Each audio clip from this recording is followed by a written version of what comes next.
정탐꾼 사건, 이스라엘의 광야 생활 가운데 잊을 수 없는 치명적인 실수가 있었던 사건이 바로 정탐꾼 사건입니다. 그 일로 인해 그들은 실패와 좌절을 맛봤습니다. 하는 것마다 어려움을 당하는 일들을 겪었습니다. 그렇게 40년 동안 광야길을 걸어오다가 처음으로 전쟁에서 승리를 했습니다. 그것이 호르마라는 곳에서 아랏 왕을 물리치고 승리했습니다. 오늘 1절에서 3절에 나오는 얘기인데, 미리암과 아론이 출애굽한 지 40년 만에 죽었잖아요. 그러니까 지금 이 전쟁에 나가서 싸웠던 자는 출애굽 1세대가 아니라 출애굽 2세대라는 것을 우리는 알 수 있습니다. 출애굽 1세대는 정탐꾼 사건 이후로 하나님을 반역하고 불순종했다가 또 불신앙 때문에 전멸을 당할 수밖에 없었습니다. 그러나 2세대는 모든 것을 하나님을 의지하고 하나님께 맡기면서 싸움터에 나갔더니 아랏 왕을 물리치고 그들이 전쟁에 승리할 수 있었다, 그렇게 볼 수 있습니다. 엄청난 차이가 있습니다. 1세대와 2세대 간에 엄청난 차이가 있음을 발견하게 됩니다. 저는 이 이야기를 보면서 만약에 이스라엘 백성들이 가데스 바네아에서 반역을 하지 않았더라면 40년 전에 이미 가나안에 들어갔을 것이다 라고 봅니다. 여러분 어떻게 생각합니까? 이건 틀림없는 이야기입니다. 전적으로 하나님을 의지하며 2세대의 백성들이 아랏 왕과의 싸움에 나갔더니 그들을 물리치고 이기게 하셨습니다. 이걸 볼 때에 가데스 바네아에서 정탐꾼들이 돌아와서 그 땅을 차지하자, 올라가자 하고 모든 백성이 올라갔더라면 40년 전에 이미 그 땅을 차지했을 거란 말이에요. 자, 이제 전쟁에서 승리하고 나서 그들이 호르산에서 출발해서 홍해길로 에돔 땅을 우회해서 이제 가나안으로 올라가게 됩니다. 이 에돔 땅을 거쳐서 지나가기를 부탁을 했습니다. 모세가 에돔 땅에 우리가 이 땅을 지나갈 테니 좀 지나갈 수 있도록 허락해달라 부탁을 했습니다. 사실 에돔은 에서의 후예들이거든요. 이스라엘은 야곱의 후예 아닙니까? 형제 국가나 마찬가지죠. 그럼에도 불구하고 이스라엘 백성들이 이 땅으로 좀 지나가게만 해달라, 포도밭으로도 안 가고 물도 마시지 않고 지나만 가겠다라고 했는데도 에돔 왕이 병사들을 끌고 나와가지고 너희들 이 땅으로 오기만 하면 다 죽이겠다는 거예요. 그래서 할 수 없이 호르산에서 출발해서 홍해길로 에돔 땅을 길러가면 빨리 갈 텐데 뺑뺑 돌아서 먼 길로 가게 되어집니다. 그러자 제2세대 백성들도 1세대와 동일한 원망이 나오기 시작합니다. 심지어는 만나를 하찮은 음식이라고 말합니다. 그야말로 삐뚤어진 생각과 배은 낭득한 말로 하나님을 원망하고 모세를 원망하고 있습니다. 참 사람 안 변하는 것 같아요, 그죠? 그렇게 자기의 선조들이 걸어왔던 길을 보면서도 느끼는 것이 없었는지 조금 어려우니까 또 이들도 원망하며 불평하기 시작합니다. 그런데 하나 희망은, 그러고 나서 그들이 빨리 회개합니다. 우리가 잘못했습니다, 범죄했습니다. 그러면서 모세에게 자기들을 위해 중보기도 해달라고 부탁을 합니다. 이것만 해도 좀 나아진 거죠. 그렇게 된 이유는 하나님을 원망하는 그들을 위해 불뱀을 보내어가지고 그들이 물려 죽게 만들었습니다. 이런 일을 당하게 되니까 회개하게 되고 모세에게 중보기도를 요청했죠.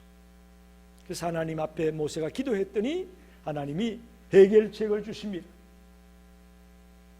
장대에 놋뱀을 매달아라.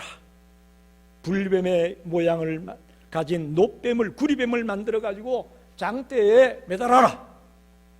그리고 그것을 쳐다보는 사람은 다 살리라 하는 놀라운 해결책을 제시해 주셨습니다.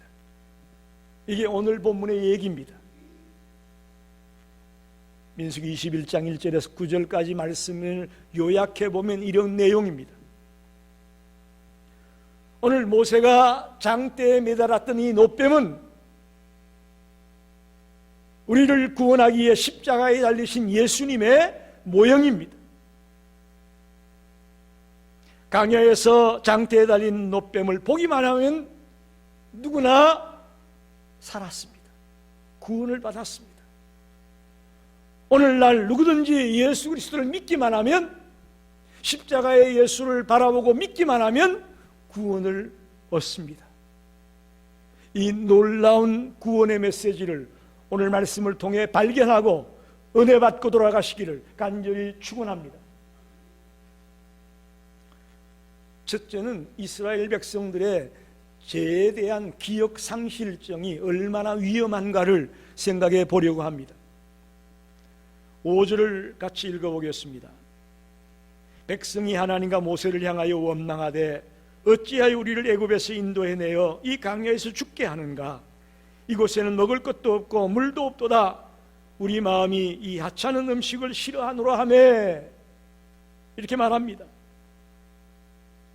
이스라엘 백성들이 에돔 땅으로 좀 질러가면 좋을 텐데 뺑뺑 돌아서 가게 되면서 불평이 나오기 시작하는데, 차라리 애굽 땅에 그냥 살게 내버려 두지 왜 여기까지 끌고 와서 고생시키느냐, 먹을 것도 없고 물도 없고 하면서 민수기 20장에서 했던 불평하고 똑같은 그런 불평을 이 2세대 백성들이 하고 있습니다. 거기다가 한 가지 더 특이한 것은 모세와 아론에게만 주로 원망을 했는데 이번에는 하나님과 모세에게 원망을 했다고 되어 있습니다. 굉장히 심각한 반역 행위를 이들이 저질렀음을 보게 되는 겁니다. 여러분 어떻게 생각합니까? 이스라엘 백성들의 이런 모습을 보면서 생각 좀 나는 게 없습니까? 너무나 뻔뻔하다고 느껴지지 않습니까? 어쩜 이렇게 뻔뻔할까? 저들이 원망하면 하나님이 이제 문제를 해결해 주면 또 잠잠해집니다. 또 그러다 조금 어려워지면 또 원망이 나옵니다. 또 하나님의 은혜로 하나님의 능력으로 문제를 해결해 줍니다. 그러면 또 조용해졌다가 조금만 늘어지면 또 득달같이 일어나서 원망하고, 참 뻔뻔하다는 생각이 들 정도로 이스라엘 백성들의 모습이 참 안타깝습니다. 그런데 여러분, 과연 이스라엘 백성들만 이럴까요? 우리는 어때요? 우리는 이 사람들보다 좀 낫나요? 저는 우리도 별반 다를 것이 없다고 생각합니다. 우리는 하나님께 불순종했던 것, 하나님 앞에 죄지었던 것 금방 잊어버립니다. 또 하나님이 베풀어 준 그 놀라운 은혜, 그 놀라운 사랑을 또 잊어버립니다. 그러면서 신앙생활 하다가 힘들어지고 어려워지면 하나님을 향해 원망도 하고 불평도 하고 교회도 떠나고 내 맘대로 그냥 행실을 할 때가 참 많습니다. 이스라엘 백성들뿐만 아니라 오늘 우리들도 지금 기억 상실증에 걸려 있다고 저는 생각합니다. 여러분, 만약에 하나님이 우리를 기억하지 못한다면 어떤 일이 벌어지겠습니까? 생각해 보셨나요? 우리는 쉽게 잃어버리면서 하나님이 나를 잃어버리면 우리 어떻게 되겠습니까? 우리는 그야말로 비참한 존재가 되고 말 겁니다. 하나님이 내 이름을 기억하지 못하고 하나님의 나를 기억하지 못한다면 우리는 어떤 존재가 될지 이건 불을 보듯 뻔합니다. 그런데 우리는 어려움에 처하게 되면 그 하나님의 은혜와 하나님의 능력과 하나님의 사랑을 잊어버리고 그저 한탄만 하며 원망하며 불평하며 그렇게 살아갈 때가 참 많다는 겁니다. 여러분, 오늘 이스라엘 백성들의 이 기억 상실증을 바라보면서 혹시 내가 그동안 하나님의 은혜와 하나님의 사랑을 받으면서도 새까맣게 잊어버리고 기억을 못하고 있는 그런 자는 아닌지 나를 돌아보며 정말 주님의 은혜에 감사하며 살아가는 성도가 되기를 간절히 축원합니다. 은혜를 잊어버리는 배은망덕한 자가 되지 말자고요. 뻔뻔한 자가 되지 말자고요. 기억 상실증에 걸리는 자가 되지 말자고요.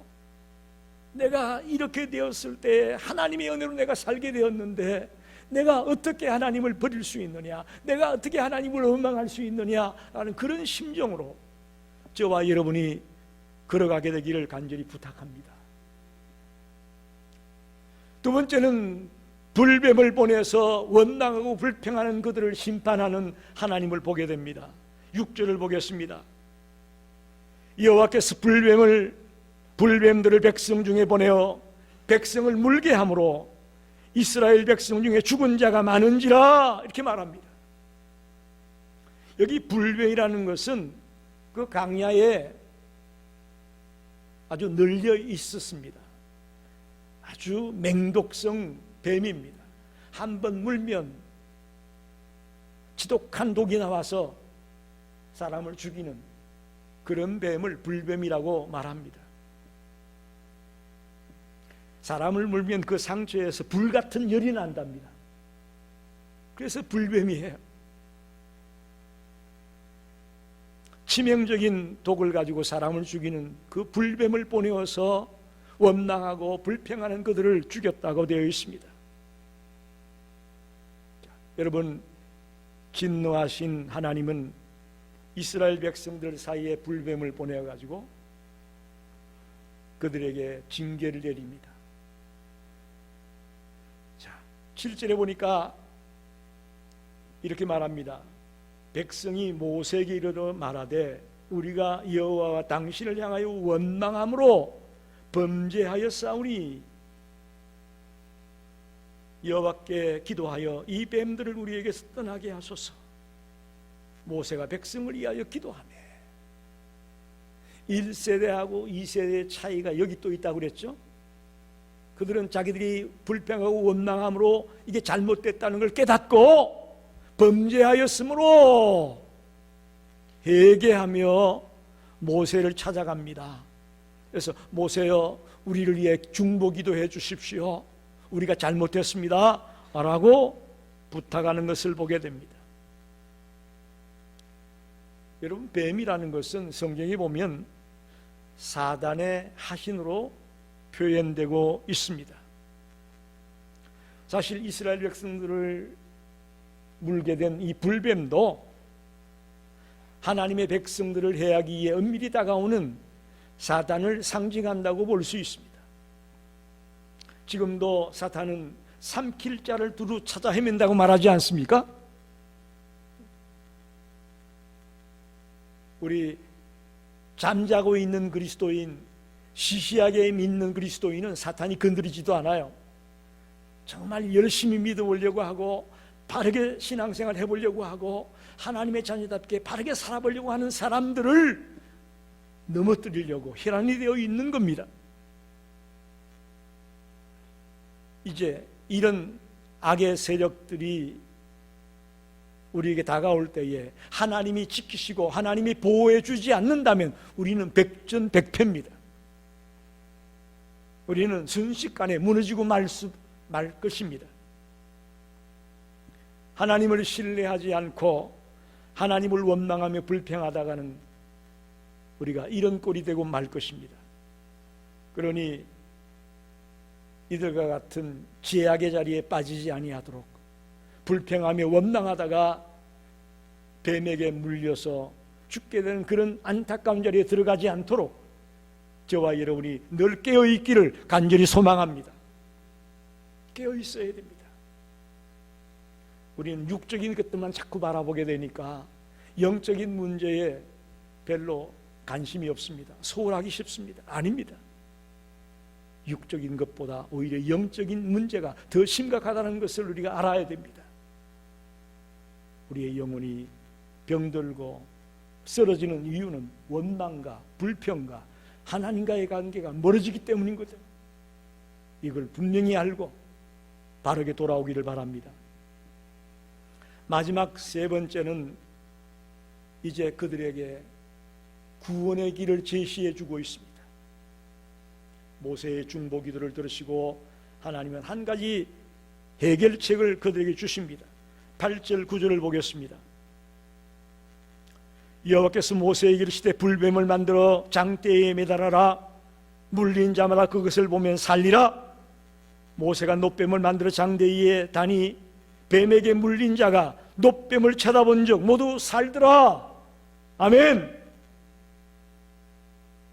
하나님께서는 백성을 위해 기도하는 모세의 기도를 들으시고 이스라엘 백성들이 그 불뱀에 물려 죽어가는 상황에서 살림받는 방법을 제시합니다. 그것은 불뱀을 놋으로 만들어가지고 장대 위에 매달아. 어디 있든지 간에 모든 사람들이 그 놋뱀을 쳐다보면, 바라보면 살리라 라고 방법을 제시합니다. 하나님은 사랑의 하나님입니다. 당신의 백성들이 구원받기를 원하고 있습니다. 할렐루야. 하나님 우리를 심판하고 저주하고 죽이는 하나님이 아닙니다. 우리가 살기 원하고 구원받기 원하고 회복되기를 원하는 분이 하나님이십니다. 그래서 우리가 죽는 걸 원치 않기 때문에 구원의 방법을 제시해 주신 것입니다. 특별히 하나님께서는 죄로 말미암아 멸망당할 수밖에 없는 우리 인생들을 구원하는 방법을 제시해 주셨죠. 그것이 바로 예수 그리스도의 십자가 아닙니까? 오늘 교회 안에 십자가가 강대상 가운데 매달려 있습니다. 그것이 바로 하나님이 제시한 구원의 방법입니다. 죽어가는 우리들이 살 수 있는 방법이 예수님의 십자가라는 것입니다. 강야의 놋뱀은 장차 오실 예수님을 예표하는 겁니다. 강야에서 놋뱀을 바라본 사람들은 다 살았습니다. 혹시 여러분 오해하면 안 됩니다. 그 놋뱀에 어떤 대단한 능력이 있어가지고 약효가 있어가지고 죽은 자들이 살아난다 그게 아니고요. 죽어가던 자가 살아난다 그게 아닙니다. 그 놋뱀의 능력이 있는 게 아니고 하나님의 말씀을 믿고 순종한 것에 능력이 있습니다. 할렐루야. 이거 굉장히 중요한 얘기입니다. 예수를 바라봐라. 예수의 십자가를 봐라.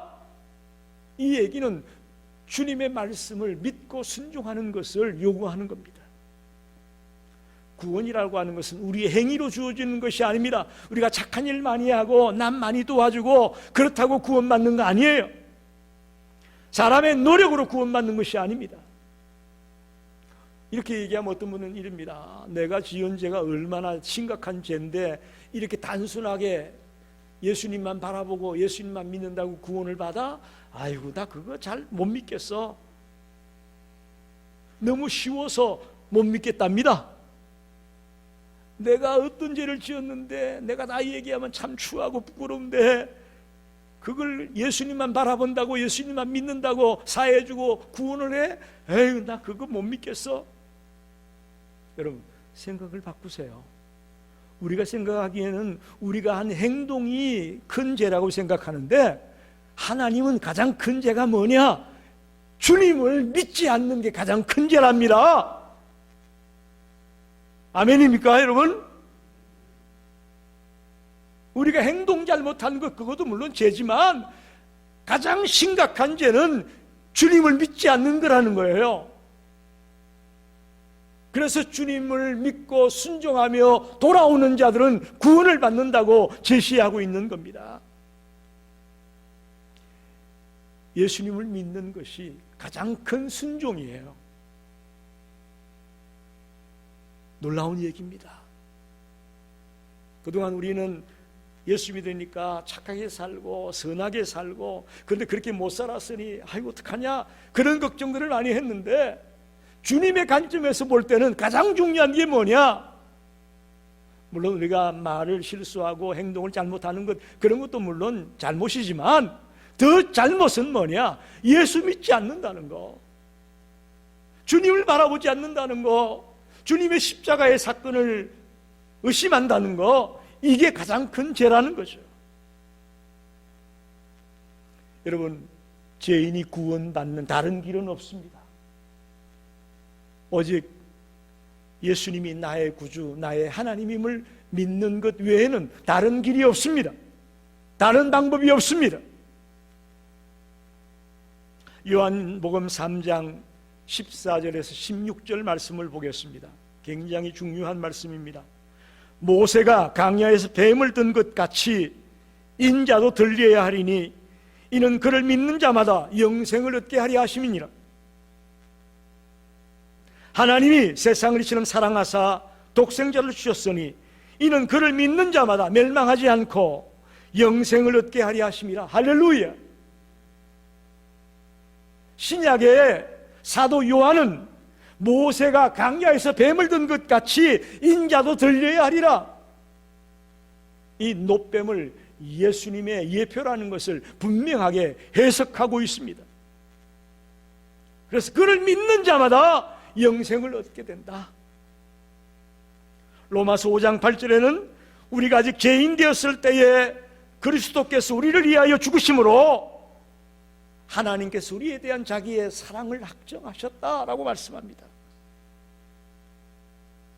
예수 그리스도는 우리의 구원을 위해서 하나님께서 제시해 주신 유일한 구원의 길입니다.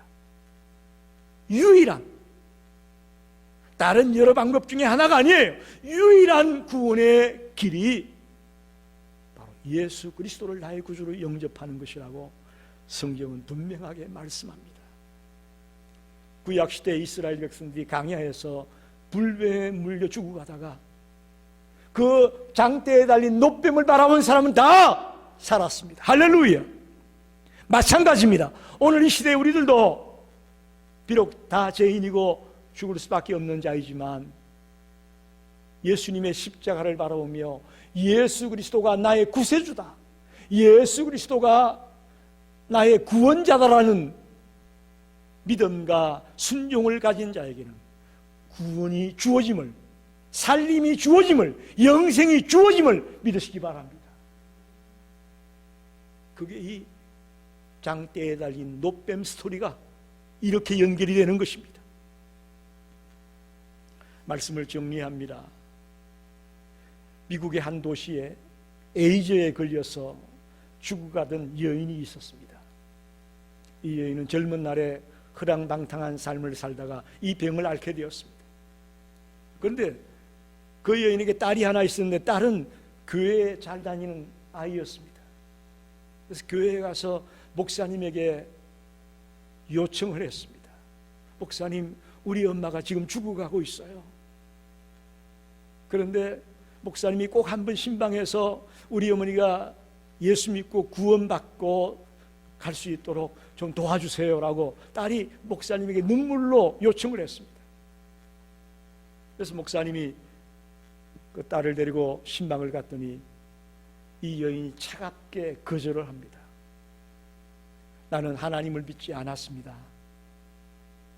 그리고 젊은 날에 내가 쾌락에 빠져서 허랑방탕함으로 이런 질병을 앓게 되었으니 나는 죽어 마땅합니다. 그 목사님, 오지 마세요. 들어오지 마세요. 하나님도 나 같은 건 관심이 없을 거예요 라며 아주 자포자기한 듯이 나는 나의 죄 때문에 죽어 마땅합니다는 그런 고백을 목사님께 했습니다. 목사님이 집안의 크로젯 벽에 보니까 사진이 하나 붙어 있는데, 보니까 저 사진은 누구 사진이에요? 물어보니까 자기 딸이라는 거예요. 딸 사진이라는 거예요. 목사님이 말합니다.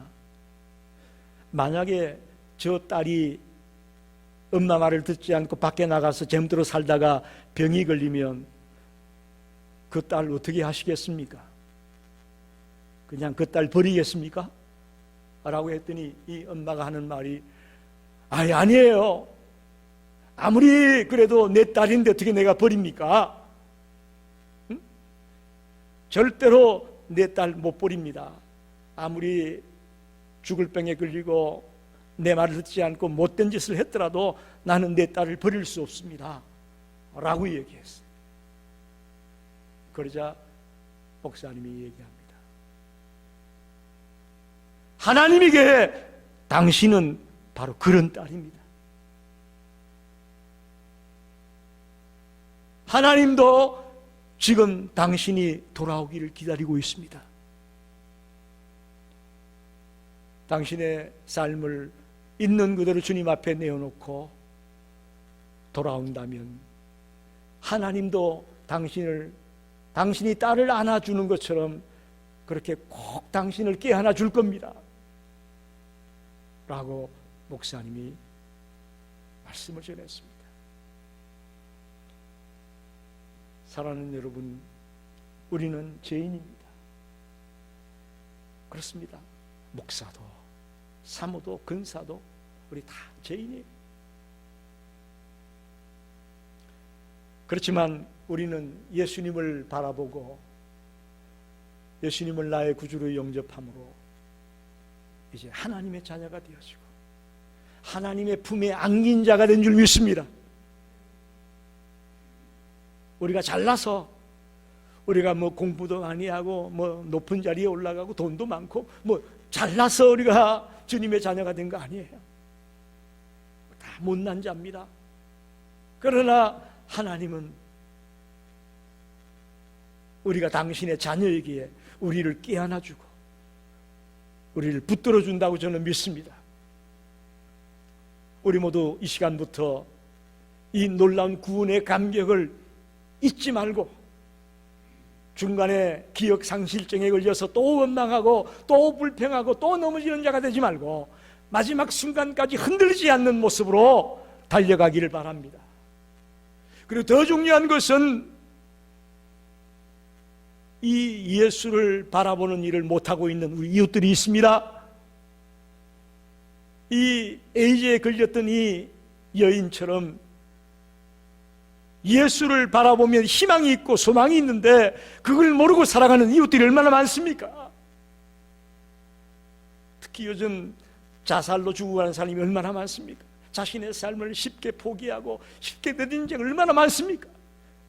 그들에게 이 놀라운 구원의 메시지를, 이 놀라운 살 수 있는 유일한 희망의 길을 우리가 알려줘야 되지 않겠습니까? 나만 알고 있어서는 안 되잖아요. 특히 여러분의 자녀들, 여러분의 가족 친지들, 여러분의 가까운 친구들, 지금이 바로 그때입니다. 여러분 미루지 마세요. 나중에 또 때가 안 옵니다. 지금이야말로 그들에게 이 놀라운 구원의 길을 제시하고 내가 만난 그 예수를 그들에게 소개해야 될 때가 바로 지금입니다. 이때를 놓치지 말고 우리가 끝까지 구원의 감격을 가지고 살고 다른 사람을 구원하는 일에 앞장을 서는 성도가 되기를 간절히 축원합니다. 기도하겠습니다.